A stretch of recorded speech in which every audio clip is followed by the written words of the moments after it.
Bismillahirrahmanirrahim. Assalamualaikum warahmatullahi wabarakatuh. Alhamdulillahirrabbilalamin. Allahumma salli ala Sayyidina Muhammadin wa ala alihi wa sahbihi wa salim ajmain.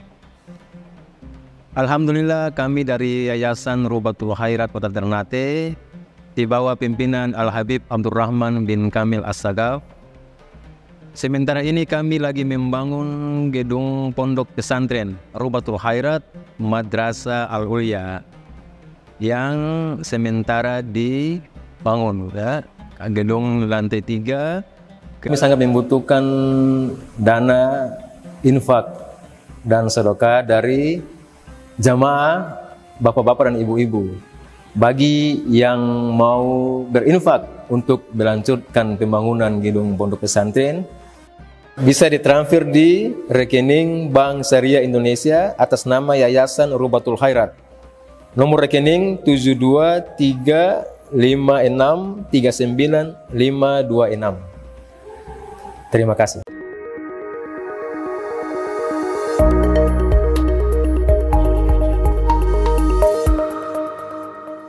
Baik. Kita baca sedikit kitab tafsir. Ya ayyuhan nas u'budu rabbakum alladhi khalaqakum walladzina min qablikum la'allakum tattaqun. Wahai segenap manusia,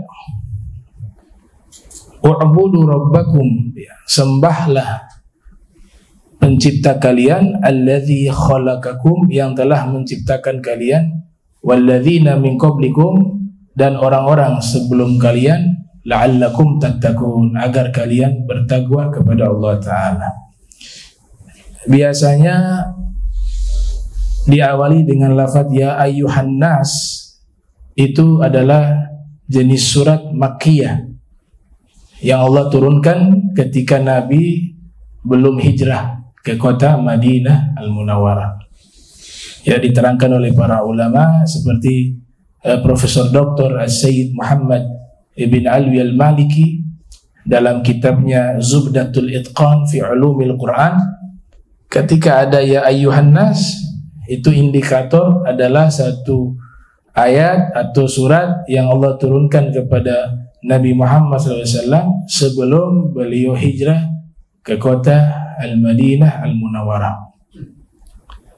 Kemudian kata an-nas itu sendiri berarti manusia dari aspek sosial. Kalau Aristoteles mengatakan manusia itu adalah zon politikon, satu makhluk yang membutuhkan satu dengan lainnya, tidak bisa hidup seorang diri. Itulah yang dimaksud an-nas. Kalau al-insan dari sisi intelektualnya, kecerdasannya, laqad khalaqnal insana fi ahsani taqwim. Kalau bashar artinya manusia juga. Itu dari aspek biologis. Bashar. Kemudian ada bahasa lain disebut al-wara. Itu juga berarti manusia atau ibnu Adam atau bani Adam. Ibnu Adam, bani Adam nisbat kepada Nabi Adam sebagai penegasan bahwa seluruh manusia berasal dari Nabi Adam. Makanya disebut dengan Ibnu Adam, Bani Adam, bukan Ibnu Kirodah atau Bani Kirodah, anak monyet, Bani monyet.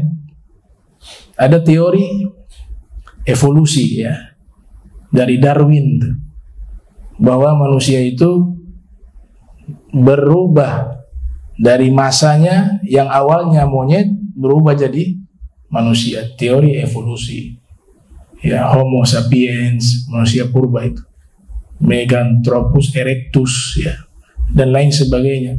Nah, itu teori yang tidak sesuai dengan keyakinan agama kita. Makanya selalu ditaukidkan dengan lafaz Ibnu Adam, Bani Adam. Semua manusia berasal dari Nabi Adam. Dalam hadis Rasul sallallahu alaihi wasallam bersabda, kullukum min bani Adam, kullukum min Adam, kullukum min Adam, wa Adam min turab. Seluruh kalian dari Nabi Adam, dan Nabi Adam itu dari tanah. Wa Adam min turab. Ya ayyuhan nas u'budu rabbakum, wahai segenap manusia. U'budu dari kata abada. Abada ya'budu ibadatan, menyembah. Sembahlah. Abdullah bin Abbas menafsirkan lafaz menyembah itu mengenal. Wa ma khalaqtul jinna wal insa illa liya'budun. Tidaklah aku ciptakan jin dan manusia terkecuali untuk menyembah padaku. Ditafsirkan oleh Sayyiduna Abdullah bin Abbas radhiyallahu anhuma, makna liya'budun liya'rifun, artinya menyembah untuk mengenal Allah subhanahu wa ta'ala. Wa'bud rabbaka hatta ya'tiyakal yaqin, sembahlah penciptamu hingga datang kepadamu keyakinan. Aktsarul mufassirin, mayoritas ulama tafsir mengartikan dan menafsirkan kata al-yakin al-maut. Yakin itu artinya kematian. Tapi kalau ulama-ulama dari disiplin keilmuan tasawuf, ada di antara mereka yang menafsirkan al-yakin itu adalah ma'rifatullah, mengenal Allah. Dirinci lagi yaitu ma'rifatu asma'ihi wa sifatihi, mengenal nama-namanya, mengenal sifat-sifatnya. Itu. Tapi kalau mengenal zatnya gak bisa. Ma'rifatu zatillah, mengenal zatnya Allah gak bisa. Apalagi di dunia. Yang dia bisa kenali asma dan sifat-sifat Allah. Rabbakum, kata Rabb itu diambil dari akar kata yang sama dengan tarbiyah. Tarbiyah itu mendidik. Kalau mendidik, mengatur di situ. Mengatur, mendidik, itu disebut dengan Rabb. Guru yang bisa mentransfer ilmu, kemudian mendidik akhlak murid, itu istilahnya digunakan murabbi. Murabbi. Kalau muallim saja dalam makna leksikal, makna kamus, itu orang yang mengajarkan ilmu, disebut muallim. Tapi kalau orang tersebut bukan hanya sekedar mengajarkan ilmu, tapi juga mendidik murid, merubah akhlaknya yang tidak baik menjadi baik. Yang sebelumnya muridnya itu tidak mengenal Allah, dia buat menjadi kenal kepada Allah, mengenal Rasulullah SAW, kemudian merubah karakternya menjadi baik. Itu istilahnya bukan muallim lagi, tapi murabbi. Laula murabbi ma'araftu rabbi. Kalau bukan murabbi, aku tidak mengenal Rabbku. Dalam istilah para asfiya. Ada satu ulama minal mutakhirin, hidup tidak lama dengan zaman kita, namanya Syekh Abdul Fattah Abu Guddah. Beliau menulis satu kitab berjudul Ar-Rasul Muallim wa Asalibuhu fi Ta'lim. Rasulullah adalah seorang guru, muallim, dan tata cara, asalibuhu, metodologi dalam mengajar. Kitab itu membahas cara Nabi mengajar. Di situ digunakan Nabi sebagai muallim. Ya, karena yang difokuskan oleh Syekh Abdul Fattah Abu Guddah cara mengajarnya. Tentu Rasulullah SAW juga murabbi, dan di atas itu, di atas muallim, di atas murabbi Rasulullah SAW. Kalau menggunakan muallim untuk Nabi Muhammad, maknanya tidak seperti makna kamus, tapi maknanya itu lebih luas. Murabbi juga masuk, mursyid juga masuk, muallim juga masuk dalam makna tersebut. Syekh Abdul Fattah menulis kitab tersebut sangat baik sekali dalam menerangkan cara Nabi mengajar. Bagaimana Nabi mengajarkan ilmu kepada para sahabat, kepada para ahl baitnya, murid-muridnya. Kemudian bagaimana Nabi memberikan contoh akhlaknya kepada murid-muridnya. Dibahas secara sistematis, terkait masalah cara mengajarnya Nabi Muhammad sallallahu alaihi wasallam. Itu karya Syekh Abdul Fattah Abu Guddah, Ar-Rasul Muallim wa Asalibuhu fi Ta'lim. Alladzi khalaqakum walladzina min qablikum la'allakum tattaqun. Kata khalaqa, Dia Allah yang menciptakan kalian, itu berbeda dengan kata ja'ala. Ja'ala menjadikan. Inni ja'ilun fil ardi khalifah. Dia yang menjadikan kalian di bumi ini menjadi khalifah. Inni ja'ilun fil ardi khalifah. Dia menjadikan Nabi Adam sebagai khalifah di bumi ini. Kata ja'il, sesuatu yang sudah ada diadakan kembali oleh Allah. Tapi tetap awalnya dari ketiadaan. Tapi ketika Allah Ta'ala menggunakan lafaz menciptakan, khalaqa, itu awalnya tidak ada. Tidak ada contoh sebelumnya.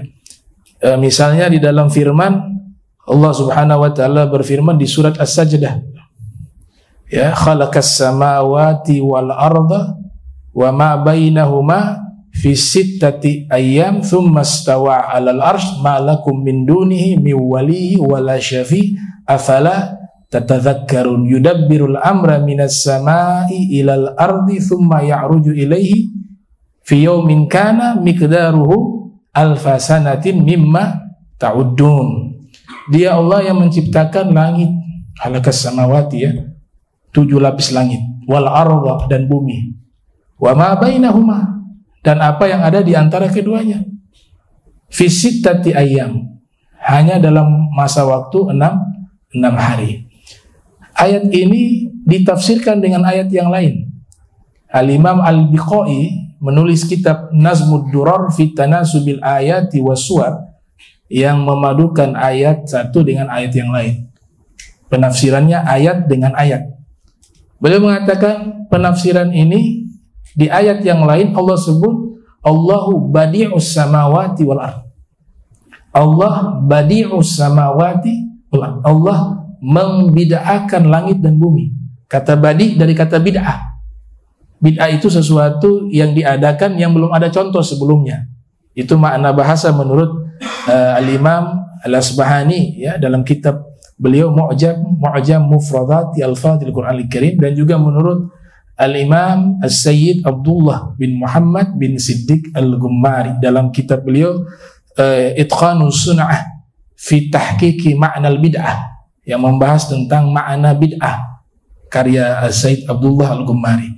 Jadi arti ayat tersebut Allahu badi'us samawati wal ard, Allah membid'ahkan langit dan bumi, yaitu Allah menciptakan langit dan bumi yang sebelumnya gak ada contoh. Itulah makna penafsiran dari kata khalaqa. Khalaqa itu menciptakan sesuatu yang sebelumnya tidak ada. Maka kalau ahlul kalam selalu mengatakan gaulul ulama'i tauhid, laisa lillahi niddan wala diddah. Laisa lillahi niddun wala diddun. Allah itu gak boleh dibanding-bandingkan dengan yang lain. Maka lafaz menciptakan itu dinisbatkan hanya kepada Allah. Kalau yang lain makhluk membuat. Kita menghindari kosakata menciptakan. Kalau dari kita, saya menciptakan rumah ini. Enggak, saya membuat, bukan menciptakan. Karena bahan-bahannya itu berasal dari apa? Dari ciptaannya Allah. Kalau menciptakan, bahan-bahannya itu harus diciptakan juga dari ketiadaan jadi ada, dan itu makhluk tidak akan mungkin mampu melakukannya. Makanya selalu mengatakan, tidak pernah tuh saya dengar, ya jarang sekali orang secara tidak sadar mengucapkan kalimat, ini saya buat rumah ini kendaraan kami yang buat. Itu bahasa untuk makhluk, benar. Tapi ketika inilah bangunan, inilah kami ciptakan, ini kendaraan kami ciptakan, ini buku kami ciptakan, nah itu secara bahasa nanti bermasalah menurut ahlul kalam, ya, ulama-ulama ahlul kalam. Tapi kalau nggak ada niatan ke situ, ya orang awam. Tapi dalam kajian-kajian mendalam para ulama ahlul kalam, mereka menghindari ucapan menciptakan bagi manusia, bagi makhluk, karena menciptakan itu khusus untuk Allah. Makanya gak boleh ada makhluk namanya Al-Khaliq. Ada orang namanya Al-Khaliq, haram. Al-Khaliq, ya, pakai alif lam lagi. Al-Khaliq, yang maha menciptakan. Mayoritas para ulama mengatakan nggak boleh menamakan dengan nama tersebut kepada makhluk. Kenapa? Karena yang maha menciptakan itu hanya Allah, nggak ada yang lain. Nah, itu makna khalaqakum walladzina min qablikum la'allakum tattaqun. Dan orang-orang yang sebelum kalian Allah ciptakan juga agar kalian bertakwa. Nah, ini insyaallah kita lanjutkan di pertemuan berikut. Tafsiran masih membahas surat Al-Baqarah. Ya, mudah-mudahan diberikan al-istiqamah was-sihah wal afiyah. Amin ya rabbal alamin.